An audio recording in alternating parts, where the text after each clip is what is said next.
السلام عليكم ورحمة الله وبركاته እንዴት ከረማችሁ ሰላም ነው ወይ ያለን አልহামዱሊላህ ሰሞኑን ጠፋ ብያለሁ የሆነ ቪዲዮ እያየሁኝ ማለት ነው በጣም ከዛ ይሄን ቪዲዮ እያየሁትኝ የሆነ የቁርአን አንቀጽ ትዝ ብሎኝ ነው ገባችሁ የቁርአን አንቀጽ ትዝ ብሎኝ ይሄንን አላህ እንደሚፈጸም ያውቅ ነበር አላህ አዋቂ ነው ሁሉን አዋቂ ነው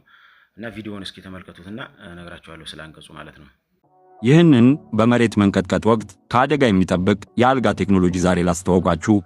ይህ አልጋ ልክ እንደ የትኛውም አልጋ ለመተኛት አገልግሎት የሚሰጥ ሲሆን በከፍተኛ የመሬት መንቀጥቀጥ አደጋ ወቅት ግን በአልጋው ዙሪያ የተገጠሙና ከፍተኛ ጥራት ያላቸው ሴንሰሮች ወዲያው ንዝረቱን በማዳመጥ በቅጽበት አልጋውን ደህንነቱ ወደ ተጠበቀ ሳጥንነት ይቀይሩታል። በአልጋው ላይ የተኛው ሰውና የለበሰው ብርድ ልብስ ወደ ሳጥኑ የሚገቡ ሲሆን ከላይ ያለው ክዳን ወዲያው ይዘጋል።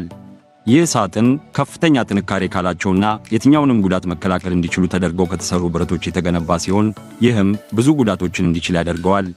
ይህ ሳጥን በውስጡ ምግብ፣ ውሃ እንዲሁም የተለያዩ የመጀመሪያ ደረጃ የደህንነት ኪቶችን የያዘ ሲሆን ከዚህ በተጨማሪም የእሳት አደጋ ቢፈጠር ሳጥኑ በቀላሉ እንዳይጎዳ ተደርጎ ተሰርቷል።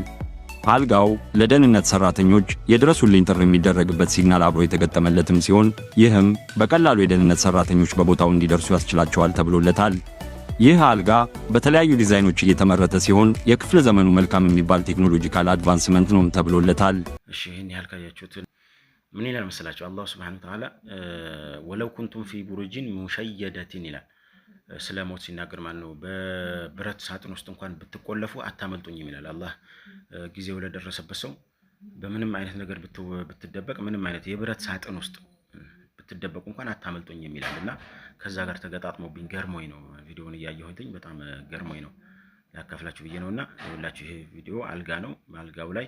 የሆነ ነገር መሬት መንቀጥቀጥም ሆነ የአደጋ ችግር ሲፈጠር አልጋው እንዴት እንደሚወጣ ያያችሁታ ወደ ውስጥ ነው አስገብቶ የሚያስቀር ይሄ ሁሉ የአውሮፓዊ ስራ ነው ይሄ ሁሉ ሞት ሽሽት ማለት ነው ሞትን ፍራቻ ግን ይሄ በዚህ ደረጃ ሞትን እየፈሩ ግን እንግዲህ ያው ለሰው ልጅ ያላቸው ክፋትና ሰው እንዲያልቅ ያላቸው ምኞት እንደምታዩት ነው ማለት ነው የጦርነቱም የችግሩም የደህንነቱም የሁሉም ነገር መንስኤ አውሮፓዎች ናቸው ባጭ እነሱ ግን የሚሉት ማን ነው አረቦች ናቸው ነው የሚሉት ሙስሊሞች ናቸው የዚህ ሁሉ መንስኤ ሙስሊሞች ናቸው ይላሉ ውሸት ነው ለሞታቸውም መሸሸጊያ የሚያበጁት ራሳቸው ናቸው ችግሩን የሚፈጥሩት ራሳቸው ናቸው ገባችሁ አውሮፓዎች ማለት ነው በተለይ እስራኤልና አሜሪካ ያው የተካኑ ናቸው በዚህ የዚህ ሁሉ ዓለም ድብልቅልቅ የዚህ ሁሉ ዓለም ጦርነት የዚህ ሁሉ መንስኤ ሁለቱ ናቸው አሜሪካና እስራኤል ናቸው በተለይ ለአረቡ ዓለማት መበታተን መተራመስ የሀገር መውደም ለኛም ራሱ አልፎ ተርፎ ለኛም ራሱ የነሱ እጅ አለበት እነሱ ግን ለራሳቸው መደበቂያ ያበጃሉ ግን አላህ አይመራቸውም በፈለገው ሰዓት ያጠፋቸዋል ማለት ነው ቪዲዮውን እንደወደዳችሁ ተስፋ አደርጋለሁ